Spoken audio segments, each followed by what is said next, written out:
अस्सलाम वालेकुम, आदाब, नमस्कार दोस्तों। उम्मीद करते हैं आप सब लोग अच्छे होंगे और कोरोना से इस जंग में ईमानदारी से साथ देते होंगे और जो गाइडलाइंस बताए जाते होंगे उसको फॉलो कर रहे होंगे।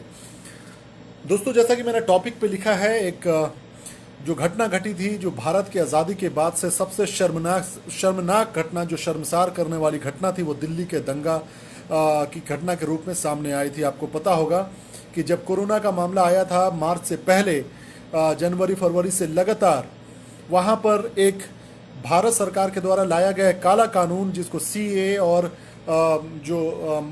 नागरिकता संशोधन बिल के नाम से जाना जाता है, उसके ऊपर में लेकर भारत की ही जनता जो है उसका विरोध प्रदर्शन भारत के अलग अलग हिस्सों में कर रहे थे। लेकिन दिल्ली का जो मामला था, दिल्ली में जिस तरीके से प्रोटेस्ट हुए थे, उसको लेकर पूरी दुनिया में इस बात की चर्चा थी कि बहुत ही संवैधानिक तरीके से, ईमानदारी से लोगों ने इस काले कानून का विरोध किया और पूरी दुनिया से इस बात को सराहा गया कि भारत के लोग अगर गलत कानून बनाया जाता है तो उसके सामने खड़े होने की भी हिम्मत रखते हैं। लेकिन वहीं पर जो सत्ताधारी दल है, उसे ये बात कभी भी पसंद नहीं आई, क्योंकि आपको पता है कि जब भी कोई सत्ता में होता है तो वो सत्ता के अंधियारे में इस तरीके से खोया हुआ होता है, उस गलियारों में ऐसे अंधे होकर घूमता फिरता है कि आसपास क्या लोग कहते हैं, क्या कहना चाहते हैं, क्या मांगते हैं, उससे कोई फर्क नहीं पड़ता है। सरकार हर मामले में फेल्यूर होती गई है, हर मामले में विफल है। वो आज आंखों के सामने है। आपने देखा होगा कि जो सरकार एक सही से ट्रेन नहीं चला सकती है, वो सरकार देश को क्या चलाएगी। ये बहुत ही शर्मसार करने वाली बात है। मेरा ये आज का टॉपिक जो है दोस्तों, वो दिल्ली सरकार से जुड़ी, दिल्ली सरकार से नहीं, दिल्ली के उस घटना से जुड़ी हुई है जो आज़ादी के बाद से पहली बार हुआ था, जो दंगा हिंदू मुसलमान के बीच में हुआ था और कई लोगों की जानें गई थी दोनों तरफ से। ये पूरी दुनिया में नाक कटाने और शर्मसार करने वाली घटना थी।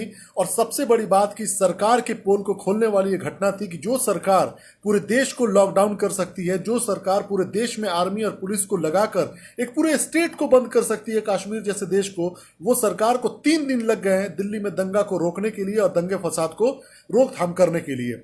तो इसको लेके पूरे देश में बहुत ही शर्मसार करने वाली घटना लोगों ने फेस किया था। अब मैं दूसरी बातों पर आता हूं कि मैंने जो पॉइंट लिखा है कि दिल्ली पुलिस पर किस तरीके से, जो राज्य सरकार के हाथ में ये दिल्ली पुलिस नहीं है, जबकि सेंट्रल गवर्नमेंट के हाथ में है, यानी कि अमित शाह के हाथ में है।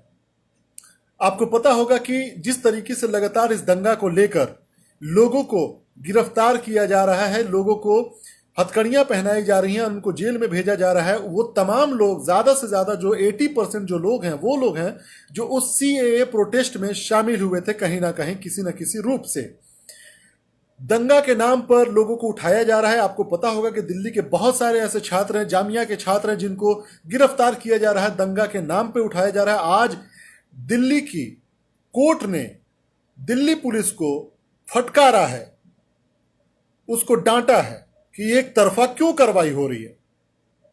इसकी शिकायत लगातार हम तमाम लोग कर रहे थे, सोशल मीडिया पर अपने अपने अलग अलग जरिए से कर रहे थे। इसके बारे में शिकायत लोग कर रहे थे कि दिल्ली में जिस तरीके की कार्रवाई हो रही है वो बिल्कुल गलत हो रही है, एक तरफा की जा रही है। और जो छात्रों को गिरफ्तार किया जा रहा है, इन छात्रों का दंगा से कोई लेना देना नहीं है, जबकि इन छात्रों का उस प्रोटेस्ट में शामिल होना इस सरकार ने एक आइडिया बना लिया, एक एम बना लिया, टारगेट बना लिया कि इन तमाम लड़कों को, इन बच्चियों को, इन लड़कियों को जेल में डालने का है दंगा के नाम पर। उसको लेकर आज दिल्ली की कोर्ट ने फटकार लगाया है दिल्ली पुलिस को। अब आप एक बात सोचो कि कितनी ये शर्मसार करने वाली बात है, कितनी ये शर्मनाक घटना है कि दिल्ली पुलिस कि इस घटना को लेकर, एक तरफा कार्रवाई को लेकर कोर्ट को शामिल होना पड़ रहा है, कोर्ट को डांटना पड़ रहा है, फटकार लगाना पड़ रहा है। कब तक पुलिस के मामले को लेकर कोर्ट फटकारती रहेगी? क्या पुलिस अपनी तरफ से ईमानदारी से काम नहीं कर सकती है? गुजरात की एक मैं बात बताता हूं, वहां पर भी कोर्ट को दखलंदाजी करना पड़ा उस मामले पर जब हॉस्पिटल में सही से चेकअप नहीं हो रहे थे, जांच नहीं हो रहे कोरोना वायरस को लेकर, और गुजरात सरकार की तरफ से एक फरमान जारी किया जाता है। उस फरमान को, बड़े बड़े हॉस्पिटल को छोड़ देने की जो बात थी कि आपके ऊपर कोई गाइडलाइंस की जरूरत नहीं है, आपके यहाँ जांच करने की जरूरत नहीं, कुछ इस तरह का गाइडलाइंस उन लोगों ने फरमान जारी किया था, गुजरात सरकार जो भाजपा की सरकार है। तो उसको लेकर वहां की कोर्ट ने फिर अपने से सू मोटो लेकर उसने दखलंदाजी किया कि ये क्यों इस तरह की बातें हो रही हैं कि जब जांच होनी चाहिए तो उस जांच में हर हॉस्पिटल को शामिल होने की आवश्यकता है। तो आखिर आप सोचो, चाहे वो शिक्षा का क्षेत्र हो, चाहे वो देश में लॉ एंड ऑर्डर की बात हो, चाहे वो हॉस्पिटल की बात हो, चाहे वो स्वास्थ्य की बात हो, हर मैटर में कोर्ट को ही क्यों सामने आना पड़ता है? क्या ये वक्त ऐसा दिखाई दे रहा है कि क्या लोग कल को लड़ाई झगड़ा करना शुरू करेंगे पुलिस डिपार्टमेंट से? क्योंकि पुलिस एक तरफा काम करके अपनी उस मानसिकता को दिखाने की कोशिश कर रही है कि वो सत्ता के साथ है या किसी खास विचारधारा के साथ है कि इस तरह के लोगों को पकड़ो, जेल में डालो। क्या ये आने वाले कल में एक बहुत बड़ी समस्या का आधार बनाने की कोशिश नहीं हो रही है? क्या आपने देखा हो कि दो राज्य की पुलिस आपस में भिड़ गई थी, यूपी की पुलिस थी और शायद हरियाणा की पुलिस या कहीं की पुलिस थी, जब वो बैरिकेड कर रहे थे तो दो पुलिस आपस में ही भिड़ गए थे, दो पुलिस के टीम भिड़ गई थी। मैंने एक पोस्ट भी शेयर किया था मेरे पेज पे, आप लोगों ने देखा होगा। दोनों एक ही महकमा के लोग होते हैं, वो लोग आपस में भिड़ जाते हैं, उनकी कोई खबर नहीं बनती है। क्यों? क्योंकि वो एक दूसरे में कोई कोऑर्डिनेशन नहीं था, उनके अंदर में कोई एक दूसरे को सहयोग करने वाली बात नहीं थी, एक दूसरे के साथ किसी तरह का कोऑपरेशन नहीं था। इसकी वजह से आपस में भिड़ जाते हैं। जब जनता और पुलिस के बीच में कोऑपरेशन नहीं होगा, जब जनता और पुलिस के बीच में कोऑर्डिनेशन नहीं होगा, तो क्या लगता है आने वाले कल में लोग पुलिस की इज्जत करेंगे? आने वाले कल में क्या कोई पुलिस महकमा की इज्जत करेगा? दिल्ली पुलिस के ऊपर में लगातार सवाल उठ रहे थे कि वो छात्रों को क्यों गिरफ्तार कर रहे हैं, वो क्यों पुलिस जो है दंगा में शामिल उन लोगों को जो लगातार भड़काने का काम कर रहे थे, उन लोगों को छोड़कर छात्रों को गिरफ्तार किया जा रहा है। लेकिन इसके पीछे की जो मंशा थी वो सब लोग जानते थे कि जो दिल्ली सरकार है या दिल्ली पुलिस है, यानी कि जो केंद्र सरकार के हाथ की दिल्ली पुलिस है, वो कार्रवाई केंद्र के इशारे पे कर रही है, यानी अमित शाह के इशारे पे कर रही है, और उन लोगों को उठा रही है जो लोग उस प्रोटेस्ट में शामिल थे। बहुत सारे छात्र मेरे दोस्त हैं, बहुत सारे जानने वाले। मीरान हैदर आपने नाम सुना होगा, जिसने लगातार उस प्रोटेस्ट में शामिल होकर लोगों को जागरूक करने की कोशिश की और बताने की कोशिश किया कि किस तरीके से ये सीएए प्रोटेस्ट जो है वो एक काला कानून है, इस देश के लिए कभी भला नहीं कर सकता। और आज वो साबित भी हो चुका है।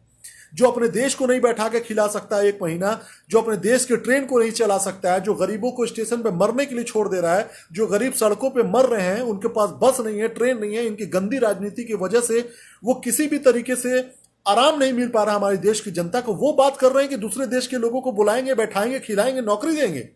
कितने बेशर्मों वाली बात है, कितनी जाहिलियत वाली बात है। अरे हम इस लायक अगर बन जाएंगे तो हम पूरी दुनिया को बैठा के खिलाएंगे, कोई दिक्कत की बात नहीं है।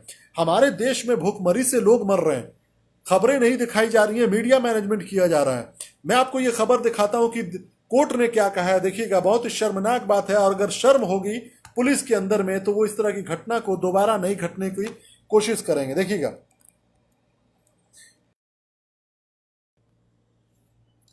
ये देखिए, कोर्ट की पुलिस को फटकार, कहा दिल्ली दंगे की जांच एक तरफा। इस साल फरवरी में हुए, पढ़ लेता हूं मैं पूरा।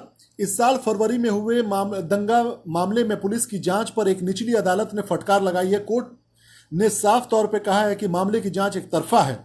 हालांकि कोर्ट ने यह नहीं कहा है कि पुलिस ने किसी पक्ष की तरफ यह जांच की है और किस पक्ष के खिलाफ है, लेकिन सच्चाई सब लोग जानते हैं। कोर्ट ने यह तब कहा जब वो जामिया मिलिया इस्लामिया के छात्र आसिफ इकबाल तन्हा की हिरासत के मामले की सुनवाई कर रहे थे। हालांकि कोर्ट ने तन्हा को 30 दिन के न्यायिक हिरासत में भेज दिया है।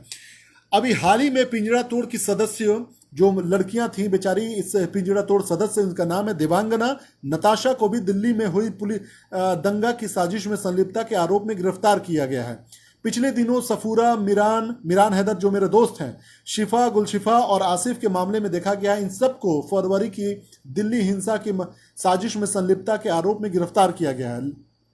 लेकिन वास्तव में गिरफ्तारी उन लोगों की हो रही है जो दिल्ली में अलग अलग जगहों पर सीएए, एनआरसी और एनपीआर के खिलाफ हुए विरोध प्रदर्शन में किसी न किसी रूप से शामिल थे। कोर्ट की टिप्पणी भी शायद इसी ओर इशारा कर रही है। तन्हा की हिरासत में मामले में सुनवाई के दौरान बुधवार को अतिरिक्त सत्र न्यायाधीश धर्मेंद्र राणा ने कहा, किस केस डायरी के अध्ययन से गड़बड़ तथ्यों का पता चलता है। लगता है कि जांच केवल एक तरफा लक्षित की गई है। इंस्पेक्टर लोकेश और अनिल से पूछताछ करने पर वो ये बताने में विफल रहते हैं कि प्रतिद्वंदी गुट की भागीदारी के बारे में अब तक क्या जांच की गई है। यानी कि दो पक्षों में अगर दंगा होता है तो एक पक्ष की तरफ के लोगों को आप लगातार उठा रहे हैं, जेल में भेज रहे हैं, लेकिन दूसरे पक्ष के लोग कौन कौन है ये कोर्ट पूछ रही है, ये हम नहीं।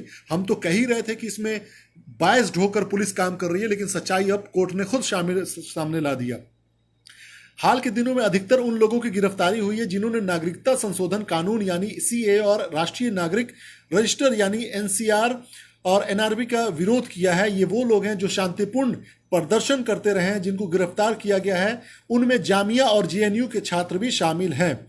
अधिकतर छात्र तो जामिया में प्रदर्शन से जुड़े रहे थे और दावा किया जा रहा है कि उनका उस उत्तर पूर्वी दिल्ली के उस प्रदर्शन से कोई वास्ता नहीं था जहां बाद में दंगा हुआ। तो दोस्तों, ये कहानी है पूरी जो दिल्ली की जो लोअर कोर्ट ने बताई है और समझाई है कि किस तरीके से इस देश में एक तरफा कार्रवाई की जा रही है। किसी भी तरीके से पुलिस जो है, हो सकता है वो सत्ताधारी पार्टी के दबाव में हो, लेकिन पुलिस की क्या अपनी जिम्मेदारी नहीं है? क्या पुलिस की यह अपनी एक मोरल रिस्पॉन्सिबिलिटी नहीं है कि वो किस तरीके से कार्रवाई कर रही है? छात्रों के जीवन को खराब करने की कोशिश किया जा रहा है, उन्हें जानबूझ के उठाया जा रहा है, उनको जेल में भेजा जा रहा है। आज की ये खबर है और आशुतोष जी जो पत्रकार हैं उनके तरफ से ये खबर आई है। मैंने उन्हीं का ब्लॉग पढ़ा है satyahindi.com। तो अब आप सोचो, आपने कल का अगर एनडीटीवी का प्रोग्राम देखा होगा रवीश कुमार का, तो उन्होंने इस बात की भी खबर बताई थी कि किस तरीके से गुजरात में वहां पर कोर्ट को दखलंदाजी करना पड़ रहा है कि वहां पे जांच कैसे होगी, वहां पर किस तरीके से कोरोना की जांच होगी। इसकी कोर्ट जो है उसके लिए वो मीडिएटर बनकर उसको इंटरफेयर कर रहा है उस मैटर में कोर्ट को। सोचिए कि इस देश में क्या हालात ला दिए हैं इस भाजपा सरकार ने कि जिस तरीके से एक ईमानदारी से बायस्ड फ्री होकर, बायस ना होकर, यानी कि एक दूसरे पक्षपाती बनकर नहीं काम करने वाली सरकार होनी चाहिए थी। पुलिस को भी वैसे ही काम करने देना चाहिए था, लेकिन ये हर चीज में फेल्योर है। ना सही लॉ एंड ऑर्डर लगा सकते हैं, ना इस देश की किसी तरीके से सुरक्षा कर सकते हैं। चाइना हमें आंख दिखाई रहा है, नेपाल जैसा दोस्त से दुश्मनी हो ही गई और वो भी हमें आंख दिखा रहा है, यहां तक कि वो युद्ध लड़ने तक की बात करने को तैयार हो गया कि हम इसके लिए युद्ध भी लड़ेंगे। शर्म आनी चाहिए। हमारे तमाम जितने भी पड़ोसी देश हैं उन सब से एक रिश्ता खराब। हर मामले में ये सरकार जो है फेल्योर होती नजर आई है। और किस तरीके से इसने कोरोना से लड़ने में क्या मैनेजमेंट किया है, किस तरीके से डिजास्टर मैनेजमेंट हुआ है, इसके पीछे सरकार कितने घटिया तरीके से काम कर रही है, आप सब लोग जान ही गए हैं। तो ये मामला सामने आया, दिल्ली का जो दंगा हुआ था उसमें एक तरफा कार्रवाई की जा रही है। इसको लेकर कोर्ट ने पुलिस को फटकारा है। कोर्ट ने यह कहा कि यह जांच बिल्कुल एक तरफा दिखाई दे रही है, इसमें प्रतिद्वंदी जो गुट है उसके बारे में कोई भी खबर नहीं दिखाई दे रही है।